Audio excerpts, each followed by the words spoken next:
नमस्कार भाई और बहनों, आशा करता हूं आप लोग अच्छे हैं।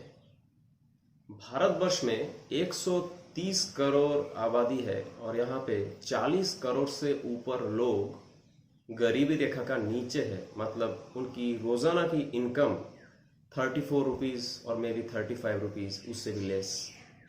और एक तरफ सरकारी डेटा के हिसाब से 2018 में 1.5 लाख करोड़पति सामने आए, जहाँ पे डिफरेंट टाइप के ऑफिस मतलब सर्विस होल्डर है, कॉरपोरेट लोग हैं। भारत की टैक्स पॉलिसी के गलत कारणों से सिर्फ 1.5 लाख लोग ही काउंटेड है, सामने आए हैं। बाकी अनगिनत मात्रा में लोग अभी तक रिवील नहीं हुआ है, उनकी सिक्योरिटी है। ये 20-30 लाख 40 लाख करोड़पति भी हो सकते हैं, अलग मुद्दा है। बात यह है कि भारत में जहां पे 40 करोड़ लोग गरीबी रेखा का नीचे है, इसका मतलब एक आदमी की दैनंदिन जीवन इस क्रम में गुजर रहा है कि वो जिस एकदम मिनिमम उससे नीचे नहीं हो सकता कि उस कंडीशन में वो जिया जा सके, कोई उस कंडीशन में जी सकता है। और एक तरफ इसी देश की अमीरों की जिंदगी इतनी लग्जरियस है कि उनके घर की भारत की बहुत सारे साधारण गरीब लोगों की परिवार की पूरे महीने भर की एक्सपेंस से ज्यादा है। ये जो एक बहुत बड़ा गैप पैदा हो गया है, इस गैप को अगर हम लोग मिटा नहीं पाएंगे तो ये सिर्फ आर्थिक गैप ही नहीं पैदा कर रहा है, सामाजिक गैप भी ये बढ़ा रहा है। भारत में पहले से ही वर्णों का एक समस्या था समाज में, ऊपर से ये आर्थिक समस्या साथ में मिलके एक मल्टीफेरियस कैटास्ट्रोफी पैदा किया हुआ है। कोई भी देश जब बनता है तब उसका लक्ष्य रहता है कि उस देश की साधारण आवाम की उन्नति करना, संवर्धन करना, संरक्षण करना, उनकी वृद्धि में, उनकी समृद्धि में साथ देना। जहां पे एक देश में 33% ऑलमोस्ट लोग गरीबी रेखा के नीचे है और ये रेखा बढ़ती ही जा रही है, वहां पे हमको ये निश्चित रूप से मान लेना पड़ेगा कि उस देश की शासन व्यवस्था, आर्थिक व्यवस्था, सामाजिक सभी स्ट्रक्चर केवल एक विशिष्ट ग्रुप को नजर में रख के बनाया गया है, और वो ग्रुप है धनी क्लास, रीच क्लास। उन लोगों को प्रोटेक्शन के लिए सभी चीज, नियम कानून बनाया गया है, उन लोगों की प्रोटेक्शन के लिए सभी सिक्योरिटी डिपार्टमेंट है। फॉर नेम सेक इसका फायदा बहुत ही मिनिमल पोर्शन में साधारण आवाम को मिल रहा है। ये पूरा देश आज पूंजीपतियों का सिर्फ एक मार्केट है, सिर्फ एक मार्केट। कोई भी वैधानिक सरकार अगर एक खास क्लास को तवज्जो देके उसकी पूरी तंत्र को चलाए तो हमें यह निश्चित रूप से स्वीकार करना पड़ेगा कि उस तंत्र की जड़ में ही, मूल में ही गलत है। अब जितना भी नियम कानून क्यों ना बना ले, सभी नियमों से सब चीज परिचालित करे, लेकिन इसको जो मुख्य उद्देश्य है केवल एक खास क्लास को सेटिस्फाई करना। इसलिए आज हम लोग देखते हैं कि इतना बड़ा गैप पैदा हो गया है। इस गैप के पीछे बहुत सारे कारण हैं, उन कारणों को निर्मूल किया जाए तो गैप भी दूर होगा। लेकिन यह बात है कि भारतवर्ष आज निश्चित रूप से पूंजीपतियों के गिरफ्त में है। समय समय पे सरकार अलग अलग तरीके की नारा लगाते हैं और लोगों की मन को, लोगों की साइकोलॉजी को गिरफ्त में लेने का चेष्टा करते हैं। एक बहुत पहले नारा आया था, गरीबी हटाओ, आज भी चल रहा है। गरीबी हटाओ के बदले अगर आज हम लोग बोले कि अमीरी हटाओ तो क्या अर्थ है? गरीबी रेखा निर्धारण के बदले आज हम लोग अगर अमीरी रेखा निर्धारण कर ले तो क्या हर्ज है? अभी तक तो गरीबी रेखा निर्धारण करके देखा गया कि लोग उसके नीचे चले जा रहे हैं। तो आज हम लोग अमीरी रेखा निर्धारण करें। लोगों के पास हजारों हजार करोड़ रुपए है, 100 करोड़ तो कईयों के पास है। अगर इन लोगों की अमीरी रेखा निर्धारित कर दिया जाए, भारत की पॉपुलेशन को देख के उसको मिनिमम स्टैंडर्ड ऑफ लिविंग जितना चाहिए, उसके मद्देनजर कितना फंड भारत में जीडीपी में है या टोटल फंड में है या वेल्थ में है, उसके प्रोपोर्शनेट करके अगर इन अमीरों की भी एक अमीरी रेखा बांध दिया जाए कि उसके ऊपर कोई भी पैसा कमा नहीं सकता, उस स्टेट के अंडर में चला जाएगा, तो क्या हर्ज है? क्या हर्ज है अगर किसी का घर के बाहर लैम्बोर्गिनी खड़ा ना हो तो? कोई फर्क नहीं पड़ता है। किसी भी देश की वैधानिक सरकार की तंत्र इस तरीके से चलना चाहिए कि उसकी साधारण आवाम उस देश में खुशहाल जी सके, उसकी वृद्धि हो सके। अगर साधारण आवाम की खुशहाली के लिए सरकार काम नहीं कर रही है तो अवैधानिक सरकार है। कितना भी नियम बना ले, कितना भी कोर्ट कचहरी में नियम चला ले, उसकी मानवीय गुणधर्म से वो नीचे चला गया है और निश्चित रूप से एक अनैतिक तरीके से शासन तंत्र को चलाया जा रहा है। और भारत ही नहीं, पूरे विश्व के लगभग सभी देश इसी पूंजीवादी व्यवस्था की गिरफ्त में है। सरकार अपनी जितने भी पब्लिक सेक्टर की सरकारी कंपनी थी, इन सब की विलय कर रहा है प्राइवेट सेक्टरों में, एफडीआई का इन्वेस्टमेंट करवा रहा है। अभी आप ही सोचिए, क्या कोई भी इंसान कोई घाटा वाले जगह में पैसा इन्वेस्ट करेगा क्या? बाहर से जो, विदेश से जो पैसा एफडीआई के तहत आ रहा है, भारत अगर इतना ही घाटे का सौदा होता तो लोग पैसा यहाँ पे इन्वेस्ट करते क्यों?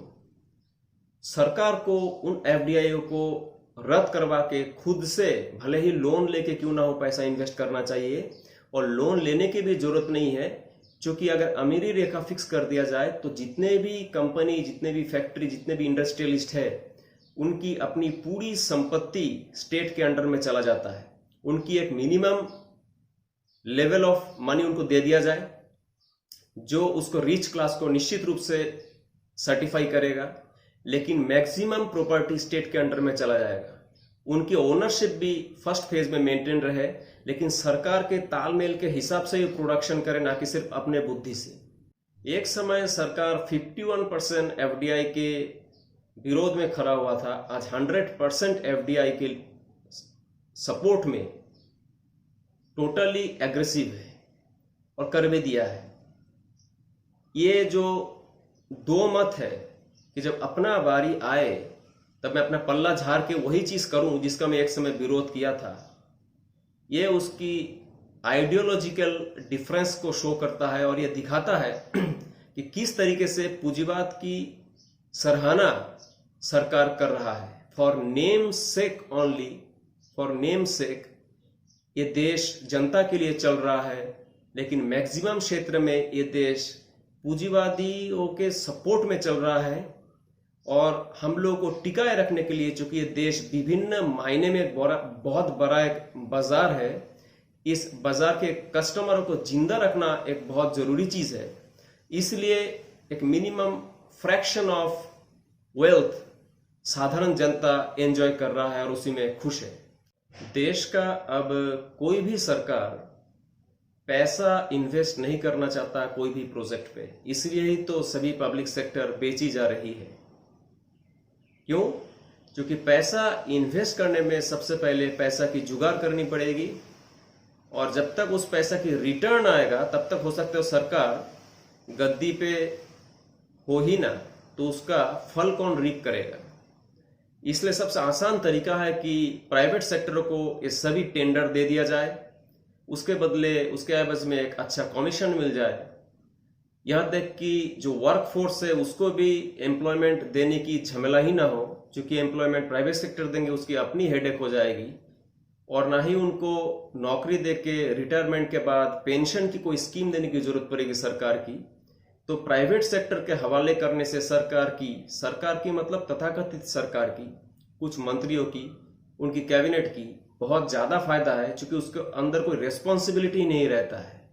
और सरकार के पास अगर रहेगा तो सभी तरीके की रेस्पॉन्सिबिलिटी रहेगी।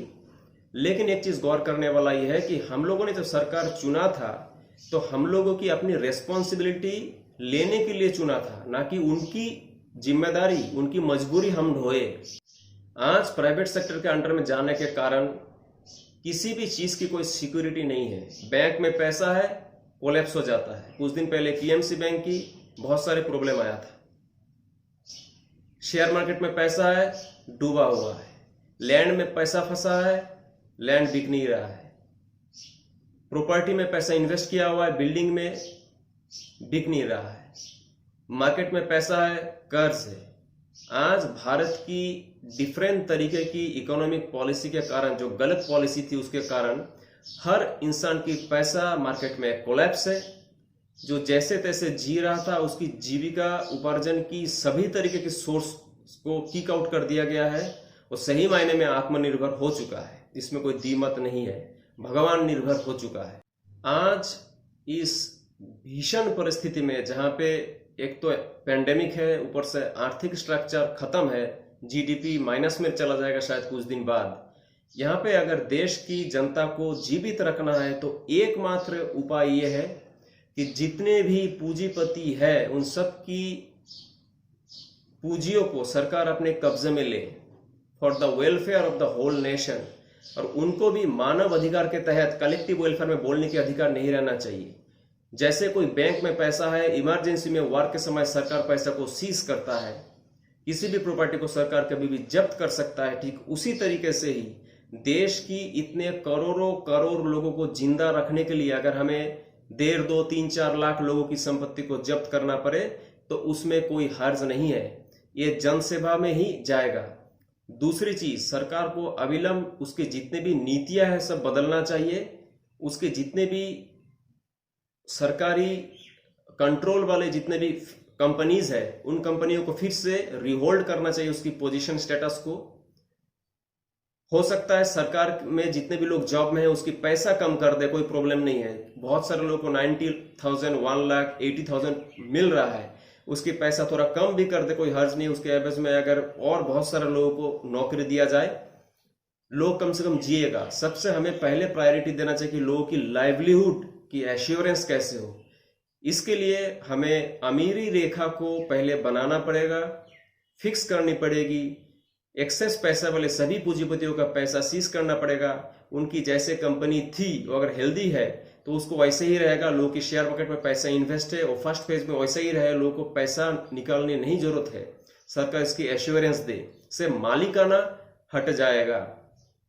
लोगों की साधारण आवामों को फूड सिक्योरिटी एश्योरेंस दे, उसकी शेल्टर एश्योरेंस दे, उसकी ट्रीटमेंट एश्योरेंस दे।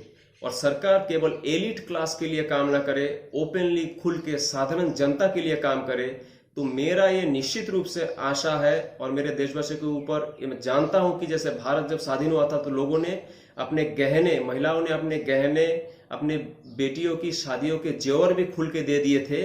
वो दिन निश्चित रूप से आएगा, लेकिन उस दिन के लिए सरकार को आम जनता का भरोसा जीतना पड़ेगा।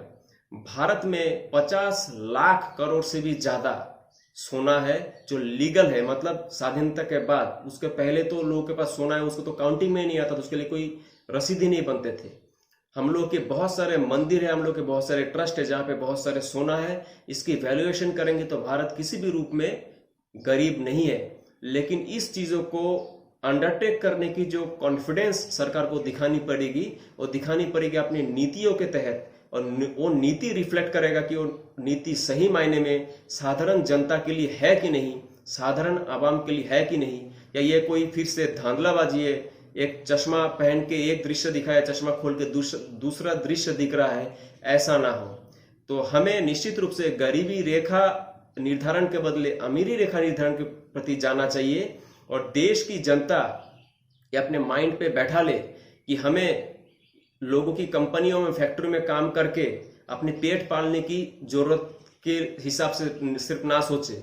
उनको अगर काम करना है तो देश का किसी अंडरटेकिंग के अंडर में काम करे। गुलामी करने के लिए भारतवर्ष में पैदा नहीं हुआ है। भारत का हर लोग स्वाधीन है, सिर्फ पॉलिटिकल स्वाधीन नहीं, इकोनॉमिक स्वाधीनता भी यहाँ पे चाहिए। डिसेंट्रलाइज इकोनॉमिक प्लानिंग चाहिए। और प्राउड इस विषय में 100% नीति निर्धारण करके हर दिशा में दिशा निर्देश कर सकता है। आप लोगों को प्राउड के बारे में विशेष जानकारी लेना हो तो proudblog.org में आप जाइए, प्राउड के बारे में पढ़िए, नीचे मैं लिंक दे दूंगा। और आप किताब पढ़ के भी प्राउड के बारे में जान सकते हैं, हम लोगों से संपर्क कर सकते हैं। आपको वीडियो अच्छा लगे तो लाइक करिए, शेयर करिए, सब्सक्राइब करिए। आपका दिन शुभ हो।